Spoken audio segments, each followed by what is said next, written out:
நீர்நிலைகளை பாதுகாக்க கோரி பசுமை தாயகம் சார்பில் பெரம்பலூர், சேலம் பகுதிகளில் விழிப்புணர்வு பரப்புரை மேற்கொள்ளப்பட்டது. சேலம் மாவட்டம் பாப்பாரப்பட்டி ஏரியை பாதுகாக்க கோரி பசுமை தாயக மாவட்ட துணை செயலாளர் நாகராஜ் தலைமையில் விழிப்புணர்வு பரப்புரை நிகழ்ச்சி நடைபெற்றது. இதில் மாநில துணை செயலாளர் வெங்கடாச்சலம் சிறப்பு அழைப்பாளராக கலந்து கொண்டார். 2017 சதுப்பு நில விதிகளின் கீழ் பாப்பாரப்பட்டி ஏரியை சேர்க்க வேண்டும் என அவர்கள் வலியுறுத்தினர்.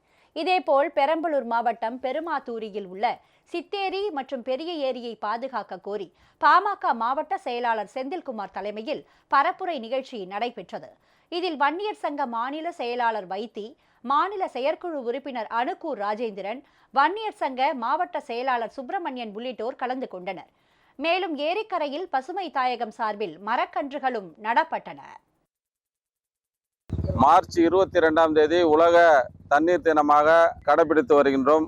அந்த வகையில் நீர்நிலைகளை பாதுகாக்க வேண்டும் என்ற பசுமை தாயகத்தின் நிறுவன தலைவர் மருத்துவர் ஐயா அவருடைய கோரிக்கையையும், நாளைய தமிழகம் அண்ணன் மருத்துவர் அன்புமணி ராமதாஸ் அவருடைய அறிவுறுத்தல் படியும் உடனடியாக தமிழக அரசு உச்சநீதிமன்ற தீர்ப்பை அமுல்படுத்தி அதை அரசாணையாக வெளியிட வேண்டும், நீர்நிலைகளை பாதுகாத்திட நடவடிக்கை மேற்கொள்ள வேண்டும் என்று பசுமை தாயகத்தின் சார்பாக கேட்டுக்கொள்கின்றோம்.